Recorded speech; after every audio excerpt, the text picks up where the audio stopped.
Livestream is all about a walk in history, Tokyo Station, the Marunouchi side. I'm going to be joined by a special guest who knows quite a bit about history on Japan, all these pretty cool things. And that is, ladies and gentlemen, of course, Ronin Dave, who is here with me. Good morning, Dave. Hey, how's everybody going? I hope you can hear me on this mic. Oh yeah, I'm sure everything is fine. Very windy out here. Yeah, it is. It is really windy, eh? So, what do we got in store for today? All right, so today we're going to talk about history of this area. I know, like, you've walked through this area many times before, yeah, a lot of the viewers are probably familiar. But now we're going to dig deep into some of the interesting history you may not be aware of. And I said, kind of the theme I told you about is kind of loyalty, fanaticism, and bloody assassinations. Well, who doesn't like a bloody assassination, Now, right? first of all, though, I should say today, what is today's date? Today is December 23rd. This is a very important day, or it used to be. It used to be. Yes, people are going to work, but they didn't used to be. That's right, because it was somebody's birthday, I believe? Yes, well, the emperor's birthday. Yeah, exactly, right? But he retired in 2019, and they actually retired the holiday. I loved having this holiday right before Christmas. Yeah, absolutely, right? Yeah, it was now like we got to wait till Christmas. April 29th or something? Or? No, the new emperor's birthday is February 23rd. Oh, February 23rd. I was close. But it used to be you could go to the imperial palace on this day, and the emperor would give a birthday address.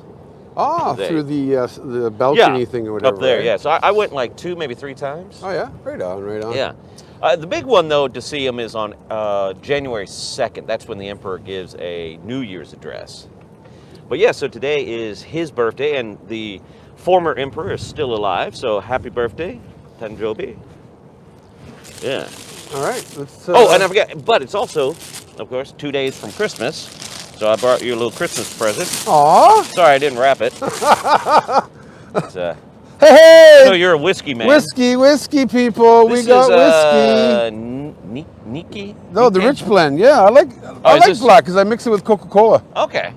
So awesome. Thanks, man. All right, I didn't bring you a gift. I'm your gift today. Bastard. What do you expect from Canadians? All right, ladies and gentlemen. Dave is going to be taking us on a history tour, of course, and of course you can hear him. So now behind us, so we're going to start off with Tokyo Station. Now you've been here quite a while. Yes, I have actually. Do you remember the old design? No, not at all. It is funny because I've forgotten as well. I was looking for it on the internet, and it's hard to find the post-war design. I did come across a couple photos, and now I remember why I don't remember it, because it wasn't really that distinct. I tried last night looking at photos and stuff. But the photo you had was great from 1914, because that's when this station was built. Here, right? So yeah. But the thing is for many people for a long time after World War II, they were familiar with the old another design, and there was a misconception that Tokyo Station was based on a station in Amsterdam, because of the post-war design more closely resembled it. What we're looking at now is what it looked like in 1914 when it was completed.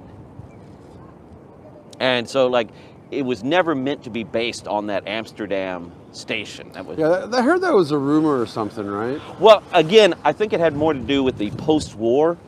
Right. So the station got damaged in the bombings of World War II, and when they rebuilt it in a more simpler fashion. This is simpler? No, not this. No, this is the restored. This is the restored, right? That was done in the 60s? Well, shortly after World War II. Right. And so that's what most visitors, when they came to Tokyo after the war, they saw the post-war restoration. And so many people just thought, oh, this is like the Amsterdam thing. And I think that's where it kind of got started. But what we're looking at now with these domes here, and also like the front facade. We're talking these domes up over here, eh? Yeah. That, before 2012, those domes were not there. It was a different, more like a pyramidal kind of thing. Oh, yeah? Yeah. Okay. And even like that front facade wasn't all that special either. They definitely, this, like I said, is more 1914 how it looked. Right. So like if you look at your photo from 1914 Right, and right. look at this, it's almost identical. Oh, okay. Now get a shot of this. This is what I'm talking about, the restored part. Like, how beautiful is that, ladies and gentlemen? so this is more based on that, early 20th century part, still like Right. late 19th century architecture. Look at that, ladies and gentlemen. My God. Let's make you guys dizzy or make myself dizzy. Yeah. And you can see You can all almost this say inside. like, Tokyo Station is to die for. In fact, 2 prime ministers died here. In this station? Yes. Well, one of them did. If we come, here we are. Oh, right here. That's right. I You can remember see this. this plaque. So this plaque. We commemorates are just over 100 years ago when this happened. This happened in a long time ago. 1921. 1921. November. And he died right here. Yeah. And that's what that is So for. the Oh, that's the cool. Prime Minister Hara Takashi, he was a political outsider from Morioka. And that's rather interesting because he was the first prime minister that wasn't part of the Satsuma and Choshu clans. They were responsible for bringing down the shogun government. But Hara actually was descended from the clan that supported the shogun. Oh, cool. Yeah. But anyway, he was stabbed to death Damn. right here on this spot. Stabbed right here, ladies and gentlemen. Yeah. Right there, right where Dave is standing. Just a little over 100 years ago and 1 month Wow, eh? that this happened. That's cool. I was rather interested because Hara, I think Hey, for the most part he was kind of conservative, Right, but he was one of those people, the old adage, if you try to please everyone, you please no one. right, right. So Really? his half measures didn't, like, he disappointed the liberals because he didn't really push for universal suffrage. He tried to push for limited self-rule in Korea because Japan controlled it at that time. Oh, cool. And the activists in Korea felt it wasn't enough. Look at that. And the nationalists, the ultra-nationalists hated Hara because they felt they were giving him, he was giving too much autonomy to the Koreans. Right. Hey, I forgot to mention. Chiyoda-ku. Okay, Oh. so as I mentioned, 1921, Hara was stabbed to death here. And I said the second prime minister, inside the gates, you can find another marker, Hamaguchi, I think his name is off the top of my head, 1931, I believe. Yeah, I think it was 1931. He was shot in the stomach by an ultra-nationalist. Whoa. He didn't die here, but he survived for about 8 months, but he did succumb to his wounds. So that's why you could say in a way, he did die here. All right, ladies and gentlemen. Oh, these people seem to be doing some kind of photo shoot. Pretty much the same thing, right? I don't remember the guard there before. No, I don't remember it either. Anyway, so come over here, this is Ota Dokan. Get his dates, 1432 to 1486. He was a warlord in the mid-Muromachi period.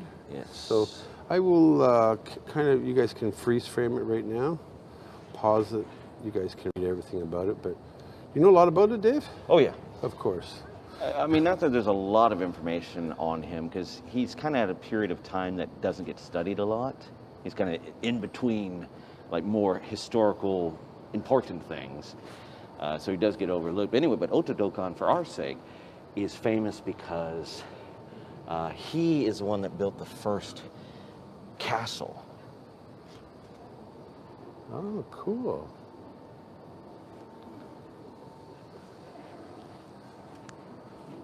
Look at that. The guy looks dope. So which castle did he build? Edo Castle. Oh, Edo. Oh, Yeah. did he really? Yeah. Yeah, if you come over here,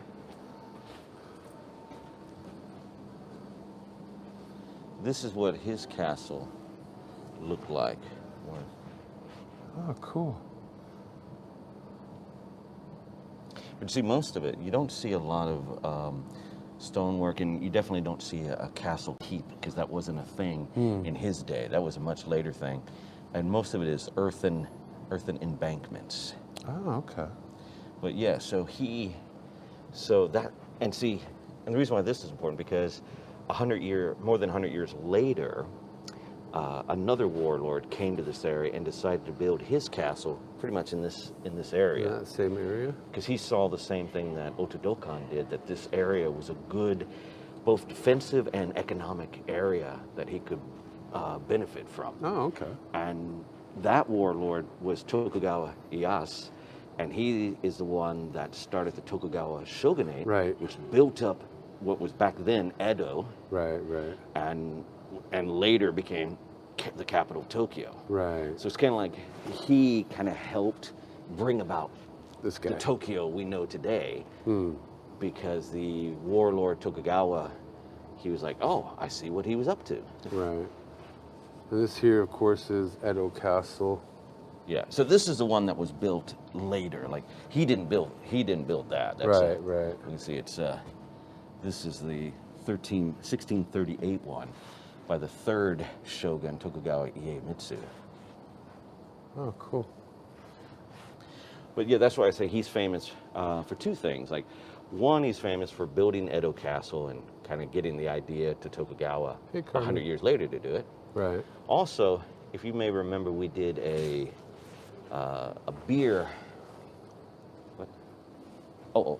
We did a beer collaboration with Zach Phoenix. Right, I remember that. That was in Yanaka-Ginza. Yeah, and I mentioned that he had a very famous incident where he was traveling through the what is now today Tokyo area, and he stopped to get a raincoat at an inn, and the innkeeper's daughter presented him with some flowers, and he didn't understand the meaning. And it turns out it was a poetic allusion to a famous, like a poem of a poetry anthology. Okay. And when he found that out, he was embarrassed that he was not cultured, and so he dedicated his life to also being not just a warrior, but also a poet and scholar and things like that. Right. And so it kind of shows that the other side of the samurai, the aesthetic quality of the samurai. Now the other thing, now the other thing I was going to say, like also for this walk though, I was saying part of the theme is loyalty, fanaticism, bloody assassinations. So he was a loyal vassal of the Oesigi family, right, of the Ogigayatsu branch. But although he was, in his case, he was loyal, but his loyalty wasn't returned. He had rivals who poisoned the ear of his lord, Sadamasa, against him, and Sadamasa had him assassinated. Oh. I think down in maybe it's Shinagawa area, I'm not really sure. But the reason why is because at the time, 1486, this was in what is now known as a Sengoku period, Warring States period. There was all this fighting going all across the country at that time. Mm-hmm. And there was a phrase that they used, or I don't know if they used it at that time, but later, Geikekujo. It's where the lower rules the higher, or the lower overthrows the higher, and that was happening throughout the country. A lot of these high lords, some of them were finding themselves chased out or murdered by their deputies and vassals. And so because of that, I think that's why Sadamasa believed that he was conspiring, that Ota Dokan was conspiring against him, so he had Ota Dokan murdered. Nixed. Yeah. I see this here. It says Ota Dokan's footsteps in the warring states of the Kanto region. So check this out, guys. Look at this, 1542 to 1546. It goes backwards, of course. But the rise of the Hojo family is followed by the rapid expansion of the power of the Takeda family in Kai. Look at that, eh? It's got all these informational things here, which is pretty good. It's really, like, again, it's unfortunate because, as I said, he was in between like these important time periods, and also this area doesn't get as much focus as the Kansai area does. Hey, Silver Street. But there was all kinds of rebellions and wars going on in this area. Oh, cool. And Ota Dokan played a major role. You know, I've walked past here 100 times, and I've never seen this inside before. Another thing, You notice that he has a bow with him. Yes. And that's because, especially in his time, the bow was still a major weapon of the samurai. The horse and the bow. Now his outfit, though, his outfit is not a warrior's outfit. This is a hunting outfit. A hunting outfit? Yeah. This is what he would use to go hunting with his bow and arrow. Also That's to pretty do cool. Yabusame, which is a Shinto ritual. Right. Mounted archery ritual. Oh, cool. And then I saw an old map over here. Ooh, surveillance camera in operation. Ooh. But this has got to be like, I guess the Edo, what we know back then. But that would be like Edo Castle area, I would imagine. Imperial was. Yeah, it says Imperial Palace right there. Yeah. And it shows the statue, which wasn't there back in the old days. And we're going to that next, aren't we? Yeah. Oh, cool. But these are the various statues of Ota Dokan in different areas. Like I've been to this. They got that one in Kaogoe, eh? Yes, that's right. Yeah. I remember that. Oh, and this one you can see in what's it, in the park in Shinjuku, Shuo Park, I think. Oh, is it really, eh? Yeah, this is the famous meeting with the innkeeper that presents the flowers. That presents the flowers and stuff. That's pretty cool. Yeah. But yeah, he's one of those guys I had no idea about, and just when I started reading about him, it became very fascinating. Love this castle. Yeah. And then, of course, we are inside the International Forum, so I'll just give you a quick show of, look at this forum here. Yeah, you can see this. Dave is a walking history book. He is. Even when I drank beers with him a few times, he's always talking about history. Remember, I think it was, I don't know if I was doing a live stream, but we were over at Nippori, and he took us to that, and I've taken you guys before, Yanaka Ginza area, where we went to that shrine or whatever, and there were actually bullet holes or... Yes. I remember, in the temple gate, I always remember that. It was Dave who taught me that, so... All right, where are we going next? Well, we're going to get some coffee. Yeah, we need coffee. And we're going to use your Christmas present to spice up that coffee. Now, this is what really...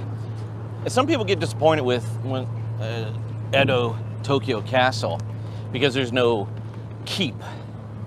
But the strength of Edo Castle wasn't the keep. It was the walls that you see here. These walls and stuff, right? The walls and the gates. Yeah, it's kind of amazing, like...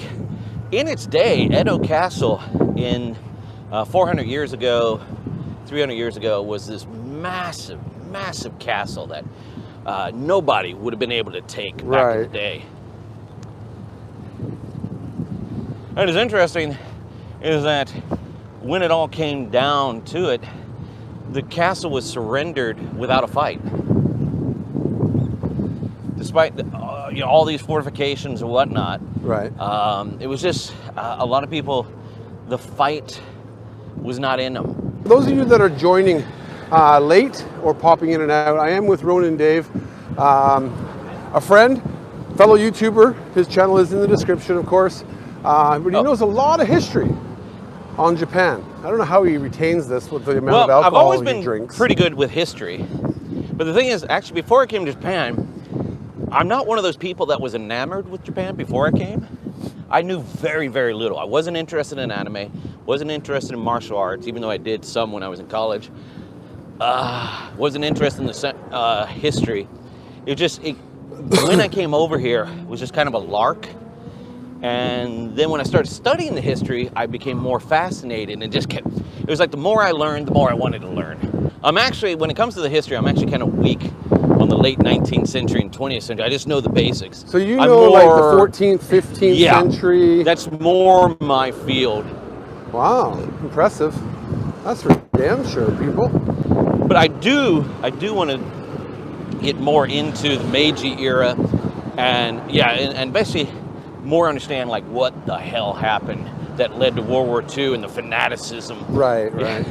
Because my studies of earlier Japanese history, it's not there.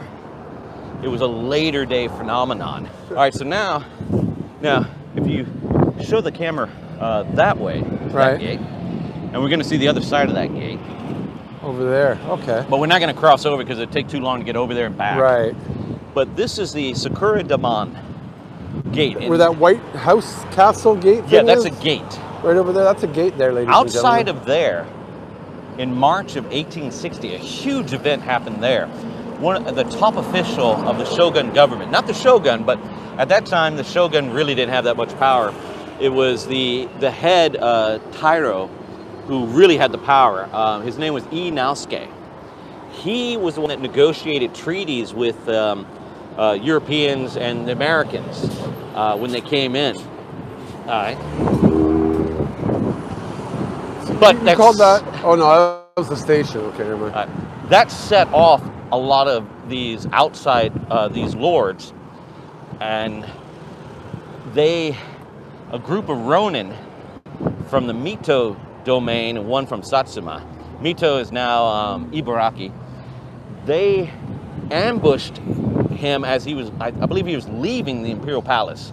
Oh wow! On the Doll Day Festival, Hinamatsuri. Even though back then it was at a different time because they used a different calendar, whatever. Right, right. Anyway, they ambushed him and killed him. And this is where we're talking about assassinations, ladies and gentlemen. It was on a snowy Look day. Look at these walls. If you ever get a chance, there's a really great samurai film called, I think English is called Samurai Assassin. It has Mifune Toshiro in it. It's a somewhat fictionalized event of that assassination, but it's a really cool movie. And we can see the gate from this side too? Yeah. But the assassination took place on the other side. On the other side? Yeah. And the gate, I'm going to zoom in right now, ladies and gentlemen, is right here, as you can see. And also in that area, a little further, I believe a little further away, another person was assassinated in 1878. And this one's rather interesting. I'm sure a lot of people know Tom Cruise's Last Samurai. Yeah. That, Ken Watanabe is based on Saigo Takamori. The person that was killed, I believe his name Okubo. He was from the same domain as Saigo Takamori, but he, when Saigo Takamori rebelled, Okubo suppressed that rebellion, and so was seen as a traitor to his class, to the samurai principles. And he was offed right over there somewhere? Over that way somewhere. Over there? Oh, cool. So I was going to say, so it's interesting, Edo Castle itself never experienced any major battles, but a lot of bloody stuff happened around and inside the castle. Wow, cool. Such as the assassinations, yeah. All right, the so 1861 was like I said, a huge event. All right, so now we're going to go to this statue here. This is of the statue we're coming from. Is one of my favorite statues, one of the first samurai statues I've seen. This is the map here, and we're going right here. Yeah, statue of Kusunoki Masashige. Masashige. So, all right, let's go check it out. So what's this is that samurai dude, isn't it? Yeah, on his horse. On his horse? Okay, cool. Yeah, this is one of the first samurai statues I ever saw. You know, and of course, when I first saw him, I had no clue what he was, what it was about, because I really didn't know anything about Japanese history. Both his story and the story of the statue are quite interesting. This is what I was talking about, loyalty. Yeah, I guess you could say back there, Sakuradamon is an example of fanaticism. Fanaticism, of executing a top-ranking shogunate figure out of the idea of loyalty to the emperor. Their idea was revere the emperor, expel the foreigner. And they felt that Naosuke signed these unfair treaties that did not help Japan, and that's why they killed him. Hey, we got balls. I'm going to throw Dave off as he's talking sometimes. I always enjoy that part. But this is an awesome statue. Yeah, I can see that statue coming up already. And I've never actually visited this statue yet. No, Kusunoki Masashige is older than Ota Dokan, who we talked about just earlier. Right. He was during the time of what is known as the Kamakura period and the Muromachi period, and an in-between time called the Nambokocho, two courts period. So, to give you a bit of history, the imperial court, situated in Kyoto, that's where the power lay until this war between two major samurai families, the Taira and Minamoto. Right. Minamoto won, and his capital was in Kamakura. That's why we call it the Kamakura period. Okay. That officially starting in 1192 to 1333. And although the emperor was still the head, really it was that new military government, samurai government of the shogun, that was really running the show. So, for example, in 1274 and 1281, when the Mongols attacked Japan, it was the Kamakura shogunate that was responsible for the defense. All the emperor did was just say some prayers. Right.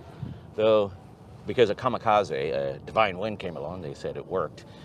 But realistically, it was the military preparations of the Kamakura shogunate that really did the job. But anyway, after the Mongol invasions, the Kamakura shogunate had worn out its welcome. And an emperor, Go-Daigo,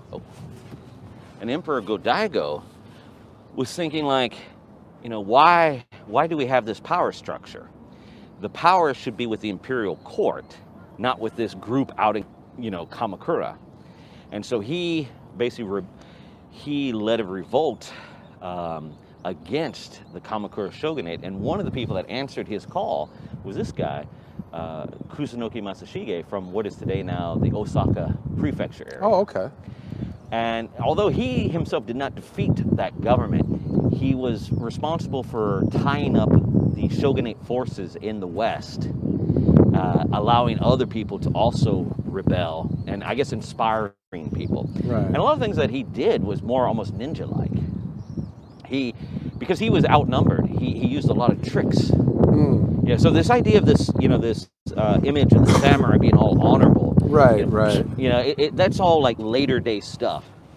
Like he pulled a lot of tricks. Like one time he built like a fake wall, and when the enemy soldiers were climbing it, when they got to the top, they realized it was a fake wall, and he collapsed it on them and killed a bunch of them.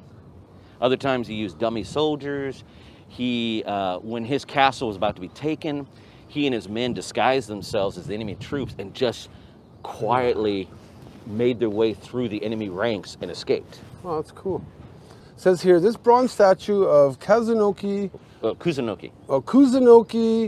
Masashige, a samurai regarded as a paragon of loyalty to the imperial family. And that's an important part.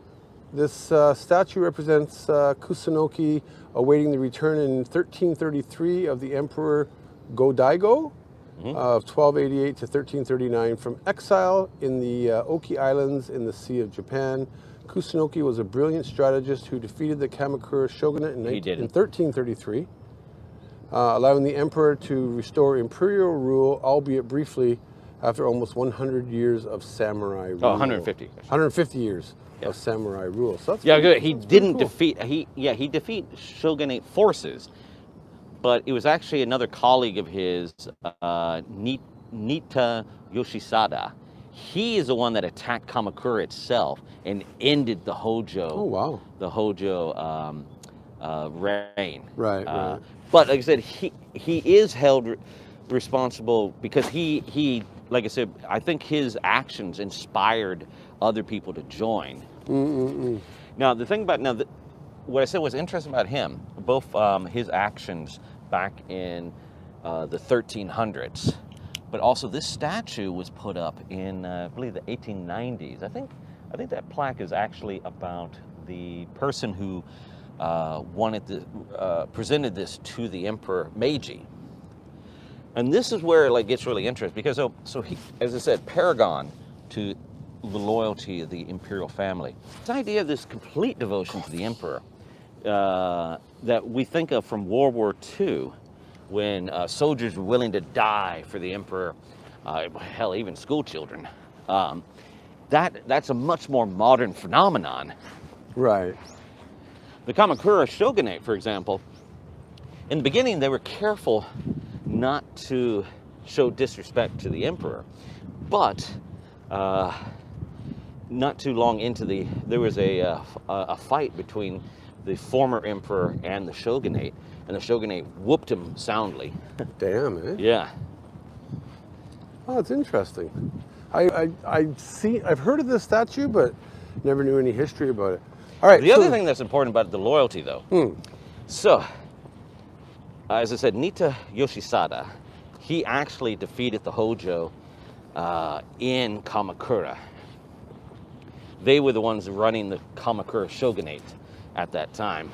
He's the one that destroyed him utterly. And then one of their allies, Ashikaga Takauji, he was originally part of the Kamakura shogunate, but he changed sides. But interesting. When they mention about on that sign that imperial rule was returned briefly, part of what happened was in this restoration, it's called the Kemu restoration, is you had all this aristocrats trying to regain their lost power, right. and get rewards when they didn't do anything. The warriors who actually fought for the Emperor Go-Daigo were upset because they're like, hey, we did the fighting, not these nobles, and you're giving them more credit and giving them more manners and so on. They started to get disgruntled, and Ashikaga Takauji found himself basically supporting their claims. Now, so Ashikaga Takauji found himself in the position of supporting these disgruntled samurai, and I don't think, at the beginning he didn't want to, but his rivals such as Nita he had an issue with Ashikaga anyway. Ashikaga Takauji was declared an enemy, and so he went to war against Go-Daigo. And Kusunoki Masashige, this is where his loyalty to the emperor, flawless, but it ended up killing him. He wanted Go-Daigo to retreat to this area and try to lure Ashikaga into a trap. But Go-Daigo decided not to, and instead decided for this this stupid battle in Minotogawa. I can't remember off the top of my head, but anyway, 1336. And what Kusunoki predicted happened is that they got utterly defeated, and he was killed in that battle. Oh, no shit, eh? But it's seen as he died for the emperor. And supposedly he said something like, oh, would that I had 7 lives to give for my country. I don't know if he actually said that. That's probably much later. Right. But when the statue was put up in the 1890s, this is when you started having more of the cult of the emperor really being enforced. And so Kusunoki, who had, I think, largely been kind of forgotten by a lot, was brought to the forefront as saying, this is how you should be. You should be like Kusunoki. But you see, we're walking a long way. Yeah, we are. Because the castle was so huge. Yeah, it is. We're actually still we're kind of in the middle?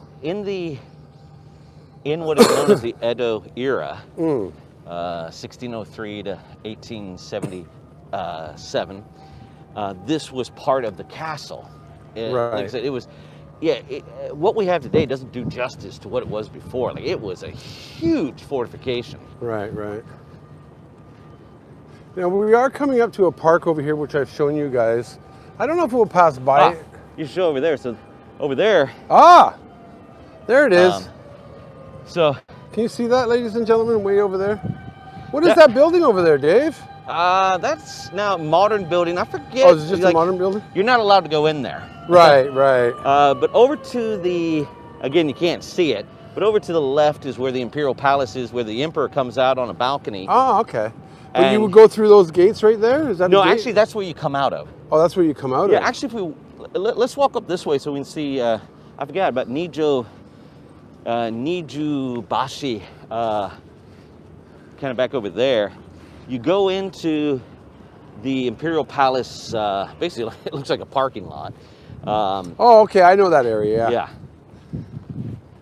So I've been to this area so many times, like I said. I remember you did a video or something that you were Was it a video or Instagram or something where you're actually Both, seeing probably. the emperor Yeah. on the balcony and stuff? That was a couple years ago or something. Yeah, I've seen, like I said, like ages and ages ago, I used to go for his birthday. Then I just started going for the New Year's thing. I was able to catch the last New Year address of the old emperor and in 2019. And nice. the new New Year's address by the new emperor in 2020, which was, as of right now, that was the last one because last year, coronavirus. And they're probably not going to do it this year because of Omicron. All right, so where do you think? Oh, is it behind all those trees over there? Yeah. We can zoom in if we can see it. But I mean, it's really fair. Bashi, Google it. Look at this, guys. Look at that. Is that a gate right there in front of me? No, that's just one of the guard towers. The guard towers? Usually used it for like storage, also for ammunition things like or whatever, right? But check this out, ladies and gentlemen. That gate over there is used like nowadays if you want to go into the Imperial, into the part that you can't, where the public can go into, is right there. That's the gate that I got right, fixated like that we were looking over there. The gate over there? Yeah, that is like only used when those special times you're allowed to go in. Right. And that's the exit. All right, so this here is, I forget the name of this now. I can't remember it.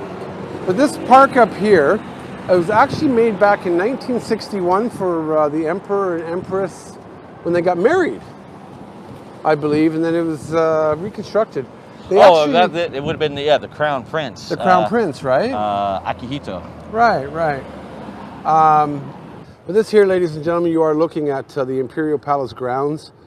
It is huge. I'm talking huge, because that's what she said. Here we go. I'm going to zoom in right here for a sec. Look at these sites, which is pretty cool.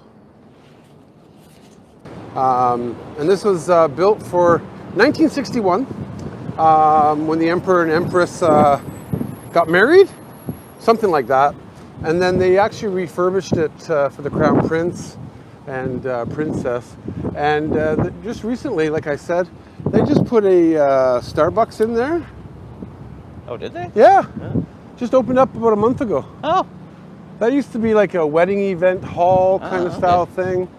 But, I mean, I know they have a cafe there. I've been meaning to go there to get their hamburger, even though it's like 20 bucks for their hamburger. But yeah, as we walk by here, you guys the have fountains seen it are before. really nice. Yeah, the fountains are pretty cool, eh? I think I've actually entered this gate over here. Yeah, it's also an interest into the gardens. I think I paid 300 yen or something. No, it's free. Okay, I'm thinking of a different... Oh, no, inside there's a treasury museum, you pay 300 yen.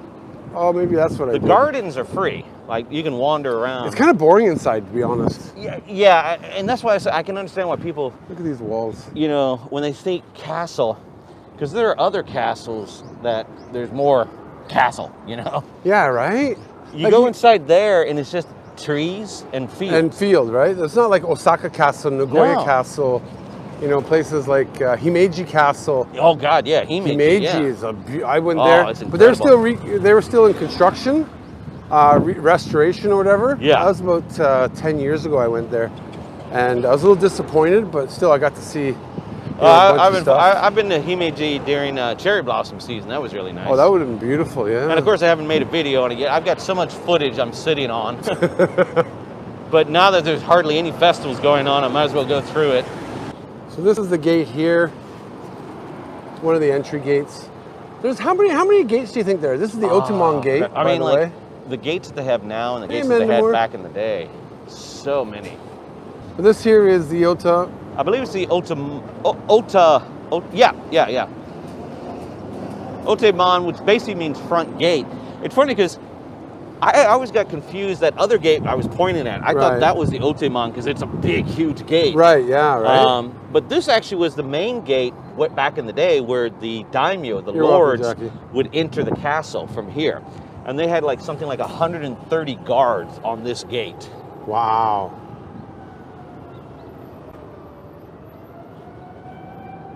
This is entering right here. Uh-oh. Fire alarm. It's funny, fire truck, and then I was going to point out here, the Meireki fire because you see, one of the reasons why people are disappointed with Tokyo Castle, Edo Castle, is it doesn't have a keep. It burned in that year. In 1657. And but the shogunate was so confident in its power, they never bothered to rebuild it. They I love these old photos. Yeah. Or old whatever depictions. Yes, of the map of Edo Castle. So that's pretty cool. I mean, like I said, in its day, it was huge. It's almost like because it was so large that we can't appreciate it today because it was chopped up into so many different parts. Right. Still beautiful though. Yeah.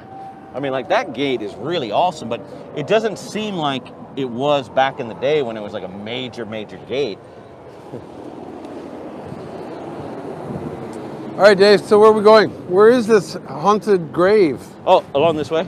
We're going to cross back over. I just wanted to get closer. Oh my God, you're making me walk. Yeah, this mode is, I like it. Like, yeah, you can see the ducks. I love the wall.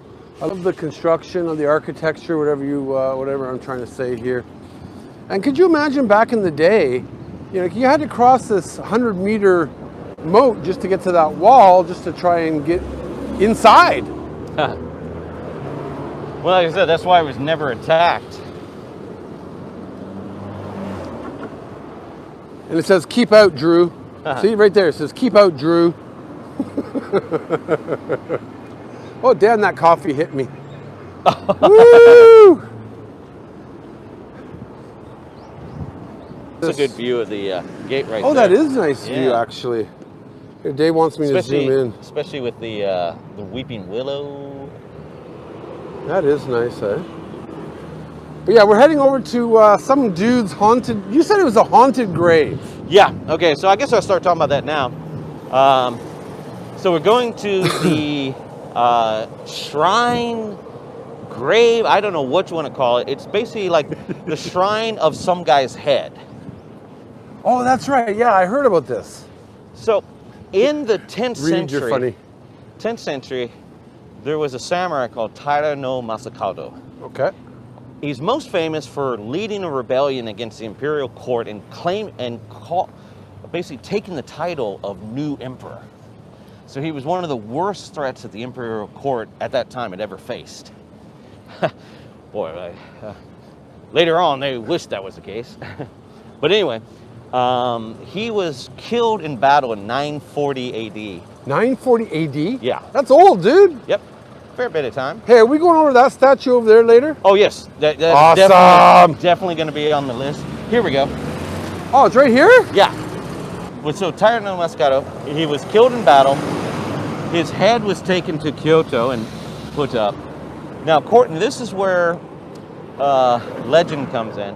Supposedly his head, by its own volition, flew across the sky, coming back to this area, I guess, because this is where he was from, Taira no Masakado. Not from Tokyo, but basically the Kanto area. Okay. And supposedly a priest at Atsuta Jinja, which is in Nagoya, fired an arrow, hitting the head, and then it, even though that was in Nagoya, it landed over here. and so they buried him over here? Or the head. Just the head? Yeah, I don't know where the body went. I think the legend is probably one of his followers went to Kyoto, stole the head, and then made his way back to, this area. That kind of makes more sense, but created the legend, because in one way it kind of lets everyone save face if they just think it was a haunted head that flew off on its own. So we're not going to see any ghosts, Dave? Who knows? Oh my God, I'm so disappointed. The reason why they say it's haunted is mainly the curses. Like, everyone that came into this area was very respectful of that shrine grave. They didn't want to disturb it. Crossing here? Yeah. Okay. But in modern times, of course, modern people like to screw with stuff. They tried to remove it and build a financial building in the, I think like late 19th century, early 20th century. And a number of people involved in it, in that construction project, got sick and some of them died.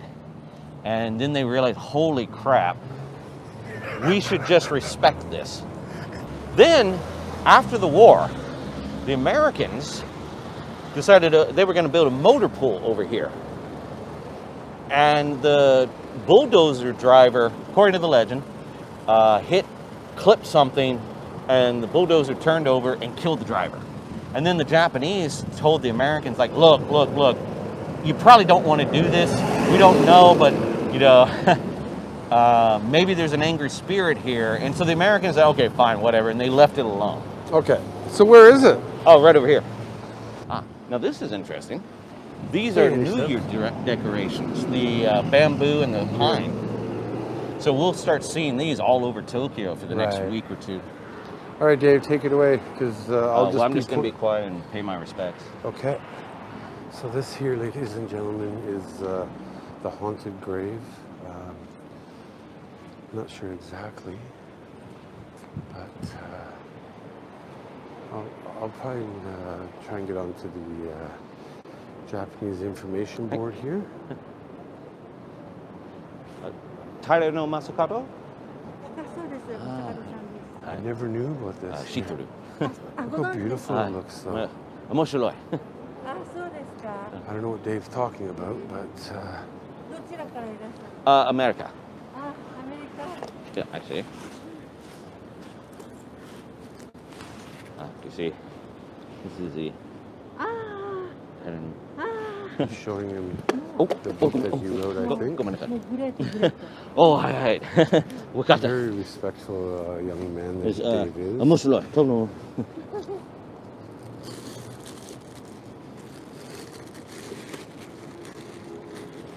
So what? And what? This is Atarashi. Ah, yes. Yeah, Kyonen, it was nothing. Yeah, hi. 今年の5月に。はい。ああ、わかった。あ、そうそう。 This. それまでは森ってなんだっけ？あ、はい。 How beautiful this place is. Mori I family. never knew this was even here. Hi, See what happens when we explore and Hi. find out about the history of Japan, ladies and gentlemen. Like, seriously. Here, Japan の中心センター。 Yes. I know this story and place. In the past, and even I think now, people don't want to work with their offices close to here, right? Well, no, it's like supposedly having their back towards the shrine. It's bad. Really? Eh? Yeah, and I don't know. Like I think some people said they felt sick or something, but like yeah, there's that. So this has a lot of power. Right. But you see, like, so it's both a place of, you could say, of fear, but also respect. Because you'll see every day, you'll see people come up here and pay their respects. Right, right. And that's what's so weird, because technically I still have my mic, right? Oh, yeah. He fought against the emperor. Right. So you would think that would be persona non grata. Right. Grata, whatever. And yet he is highly respected in this area. We have to remember, though, the victors write the history, so we don't know exactly, all the details. Right. Like some people may think that his rebellion was really against government corruption, because a lot of the governors that were sent from the imperial court out to these areas were very greedy. Oh, we're going to go through here. Oh, we're going in here? Okay. Yeah. A lot of the governors that were sent out by the imperial court to rule these areas were very greedy and used a lot of henchmen to extend the land. So what is this, Dave? This is a Mikoshi, a portable shrine. You see there's some info right there. So they would carry it in the Kanda shrine. Because Kanda is where he's properly enshrined. Right, right. And the Kanda Matsuri takes place every 2 years. And if you look over here, like, there's some really nice artwork on this Mikoshi. Look at that. Right there. Really nice carving. As I zoom in, ladies and gentlemen, look at that. So we're going to make that crossing up there. Way over there? Yeah. Oh my God, why don't we just make the crossing right freaking here? I'm serious. Oh, really? Okay. I thought this road was too wide for that. No. Okay, well, yeah, we can go right by that bridge. Oh yeah, right by that bridge. Trust me. Shit. I didn't want to get killed today. All right, that was our exercise. Oh, I love it. Oh, shit. Okay, so we're going over this statue here. Yeah, this statue, I'll go ahead and talk about that. Timestamps. This is, now we're going to go further back in time. You thought Taira no Masakado That was old. 900, right? AD? Yeah. This is in the 700s. Oh, this dude over here? Yeah.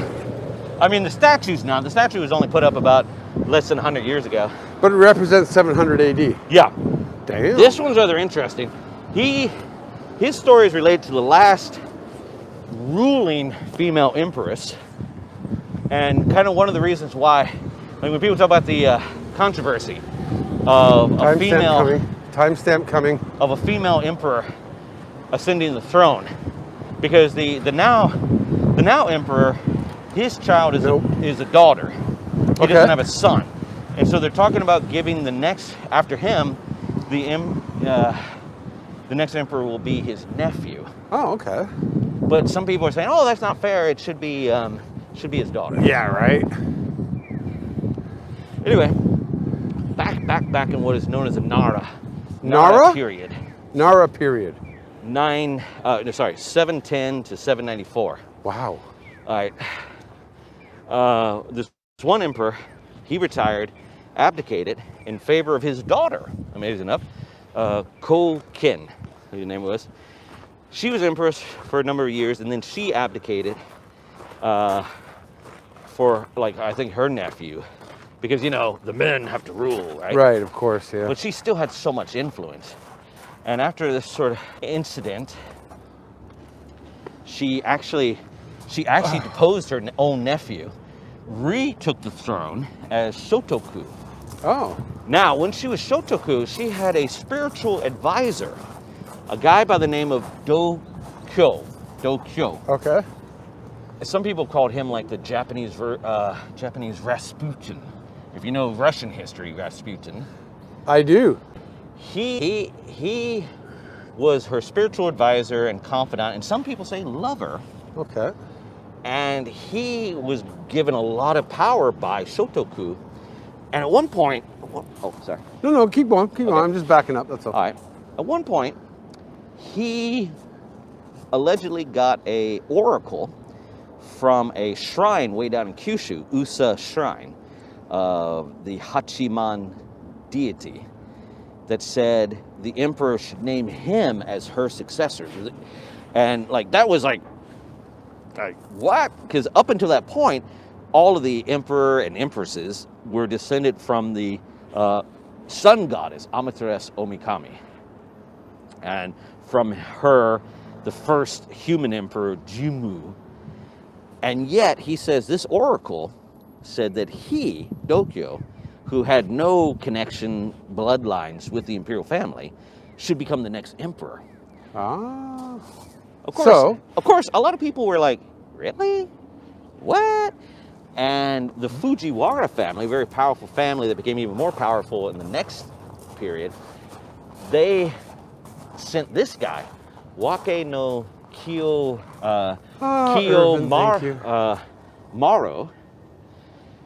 He went to that same shrine to find out what the heck was going on. He comes back with another oracle prophecy that said only those descended from the line of Amaterasu Omikami should be the emperor. Ah. So he ruined Dokyo's plan to supplant the imperial family. And for that, he was exiled because the monk, the priest, the Buddhist priest, still had a lot of power. He exiled the guy. But after the empress died, the monks, surprisingly, they didn't kill him, but they exiled him and brought him back to the imperial court.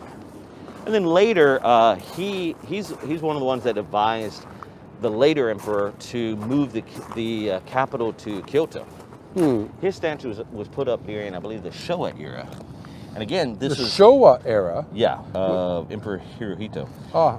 This was, our whole theme has been about loyalty, fanaticism. This is kind of mixed with that. So he was very loyal to the imperial family back in the a century.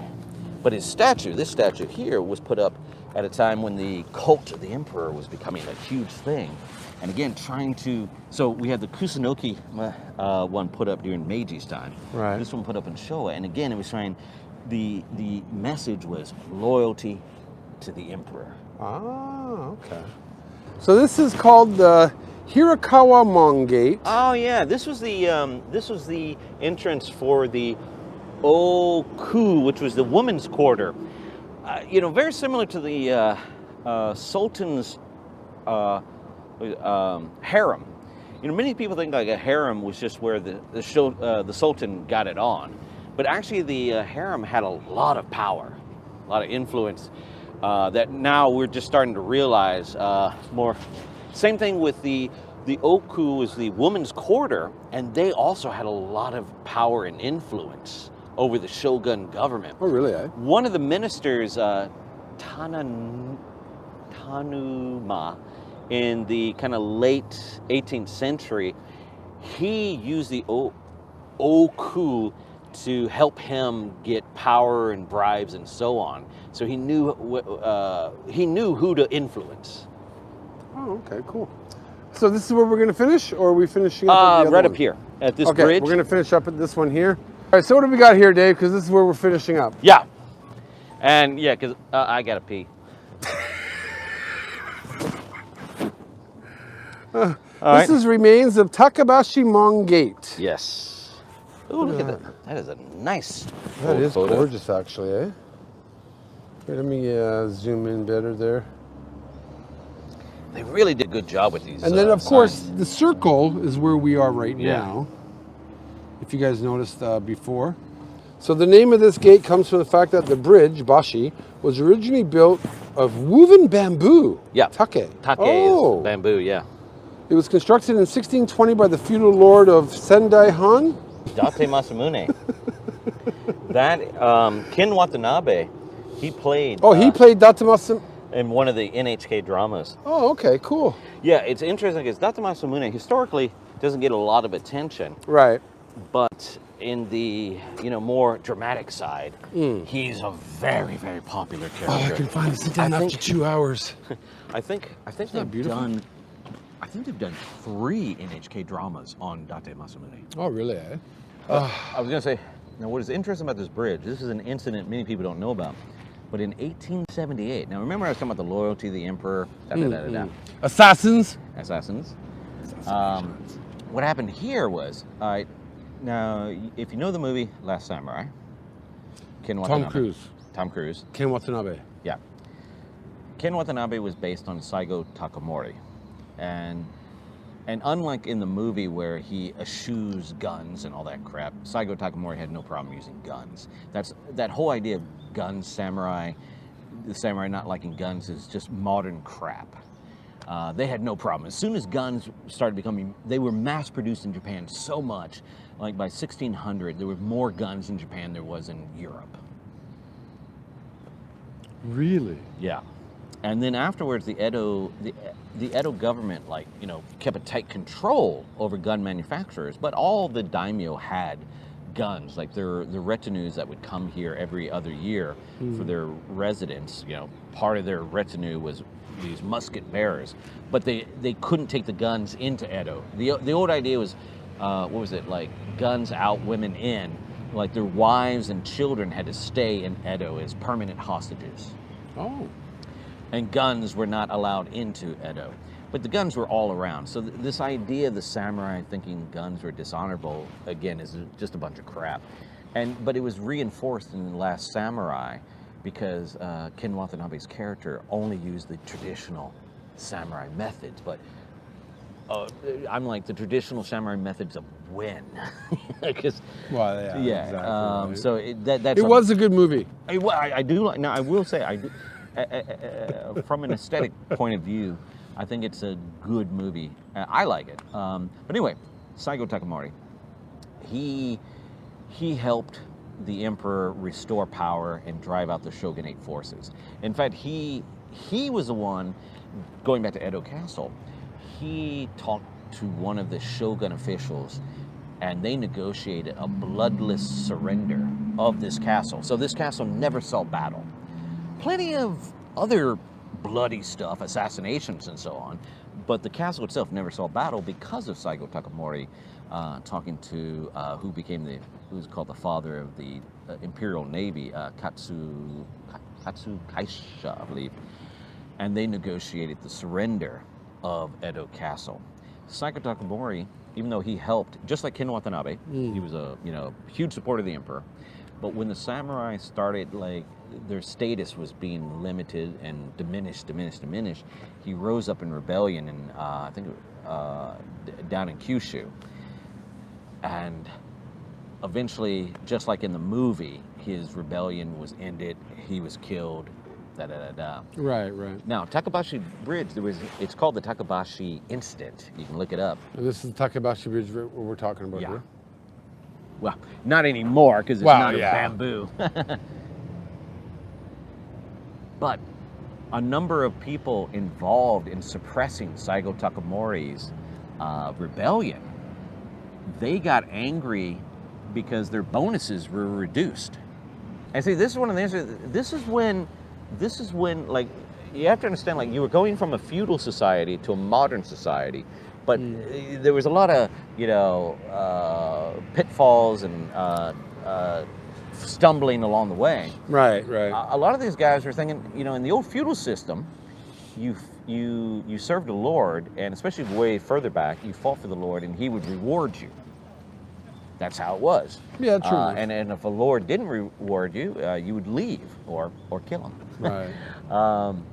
And so when these bonuses were reduced for financial reasons, these guys were like, hey, we just squashed this rebellion down in Kyushu for you, and now you're going to reduce our bonuses. So they rose up in rebellion, like 250 of them, and like got these cannons and started shelling the treasurer minister at the time, trying to shell his house because they were pissed off at him. But again, it wasn't supposedly against the emperor, even though it looked on the surface like they were fighting against the emperor. It was more like they wanted to make a direct appeal to Meiji himself. They're just getting the dude that's not giving out the bonuses. Exactly, and that's what they were. I mean, they wanted to burn down the imperial palace, but again, it wasn't trying to get Meiji. It was trying to get the treasure finance. Right. But what ended up happening, of course, it failed, and something like 50 of the people involved were executed. It was like the first mass execution of the modern or modernish military. But this is the interesting thing. So that happened in 1878. What that led to, and which would later lead to all the horrors of World War II, it led to more of an independence of the military. In roundabout ways, because they realized there was still a lot of kinks to work out, but unfortunately went down this route of military independence from the civilian government, because there was supposed to be a civilian government because before the shogun government was basically a military samurai class one, but the military kind of scooted over to the side and became more independent, and as time wore on, just got more and more power. And you could say led to the horrors of World War II. That is that's cool, man. Kind of a result of the this Takebashi Incident of 1878. Oh my God! All right, ladies and gentlemen, he's finished his beer, And I gotta pee. and he's got to pee. I hope Later, you learned Andy. something from this. I do. There's gonna be a test later. Yeah, there will be. Bye, everybody. Yeah. Cheers. Merry Christmas.